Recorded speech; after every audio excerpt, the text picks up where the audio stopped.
Биринчиден Өмүрбек Текебаев жөнүндө сөз болуп атканда эки тарабынан карашыбыз керек да. Өмүрбек Текебаев инсан, Өмүрбек Текебаев саясатчы. Инсан катарында бүгүнкү күндөгү Текебаевка, кечээки күндөгү Текебаевка биздин тарых өзүнүн баасын берет. Эл да өзүнүн баасын берет. Тилекке каршы биздин эл дайым кечигип баа берет.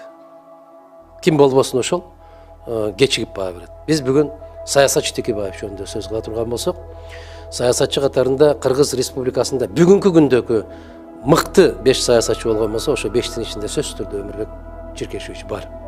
Саясатчы катарында эч кандай маселе жок. Себеп көптөгөн кишилер саясатчыбыз деп жүрүп атпайбы? Ал саясаттын сый тамгасына да жакындабаган кишилер кандайдыр бир кызматка жетишкенден кийин саясатчы болуп калдык дейт.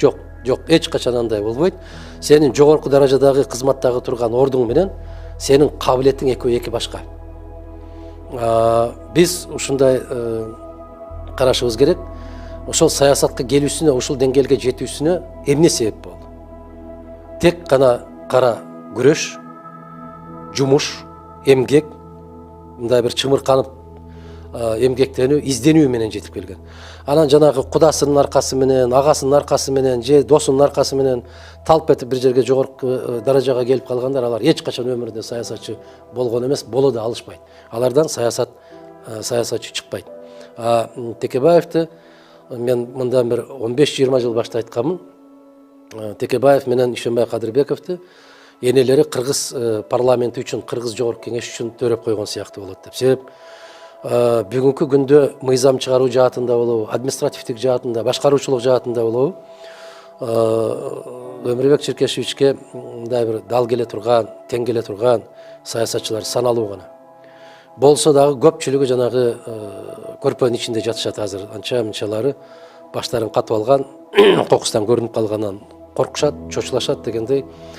Анан көпчүлүгү ушундай жогору баа берсем, кээлери нааразы болот да, сизге аябай каттуу зыянын тийгизген. Биринчи жолу партияңыз өткөн кезде дагы өткөрбөй койгондорго салым кошкон киши катарында деп. Мен дайым айтам да, адамдын адамдыгына эмес, саясатчынын саясатчылыгына баа берилип аткан кезде биз мыкты саясатчынын мыкты дегенден эч качан ичибиз тарыбашы керек. Инсандык даражасына, адамдык даражасына дагы бир жолу айтам, баарыбызга баа бере турган бул улуу тарых. Тарых берет, кыргыз эли берет. Эми ошол баа бере ала турган кыргыз элибиз бүгүнкү күндө барбы деген маселе, бул үчүнчү маселе. Тилекке каршы көптөгөн залкарларыбызды мына бүгүн Айтматовдун 90 жылдыгы деп ошо бар кезинде ушундай барктай алдыкпы? Мына ошо кишиге тете болгон Болот Шамшиев жөнүндө бүгүн нелерди гана айтышпай атат. Тилекке каршы биз дайым мыктыларыбызды өзүбүз жок кылып келген бир эл экенбиз да. Тилекке каршы ушундайбыз. Бирок Өмүрбек Черкешевич кыргыз жаңы тарыхында жаркылдаган бир мындай бир жылдыз катарында жарк этип чыгып келген. Ал кудасынын аркасы менен, досунун аркасы менен, же атасынын, же инисинин аркасы менен келген жок. Накта өзүнүн таланты менен, өзүнүн эмгеги менен өзүн өзү жараткан инсан катарында бааласак болот. Саясатчы катарында мен абдан бийик баалайм. Саясий көз караштарыбыз ар кандай болушу мүмкүн. Бирок адамгерчилик катарында мен ошол 60 жылдык өмүр, 60 жылдык жашы куттуу болсун, жаркылдап дасторкон жайып, тууган уруктары менен, жора жолдоштору менен тосса болот эле. Бирок бул дагы саясаттын дагы бир бурулушу катарында баалап коюшубуз керек. Ушундайга шарт түзүлбөй атат. Дагы көптөгөн жакшылык күндөрү алдыда деген ишеним бар. Кыргыз саясатында көптөн бери айтылып келген ысым катары бирөөсү сиздикин айтышат. Анын катарында Мадымаровдун дагы ысымы ошолордун катарына кошулат. Сиз Мадымаров азыр күндө мына жогорку кеңеште депутат, ишин баштагандан бери өзүнүн активдигин көрсөтүп, бар бир маселеде пикир айтып атат. Бүгүнкү күндө Мадымаровдун саясий таасири кандай? Негизи сиз Мадымаровго кандай баа бересиз? Мадымаров молодец. Сен айткандай, мен 90-жылдан бери саясатта жүрсөм, ал 95 жылдан бери саясатта жүрөт. Мен ушул кезге чейин эми ар кандай мен бир эмес 3 жолу түрмөгө түштүм. Ал бирде жолу түшпөй жүрөт. Эми түшпөсүн.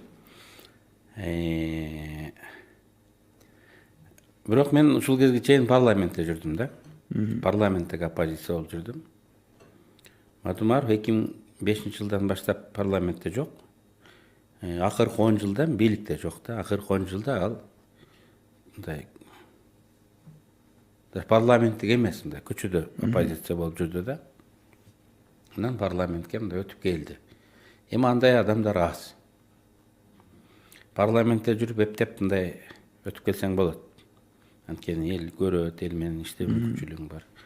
Анан 10 жыл танапсыз болуп сыртта калып, мындай кайра өтүп келиш мындай кыйын да.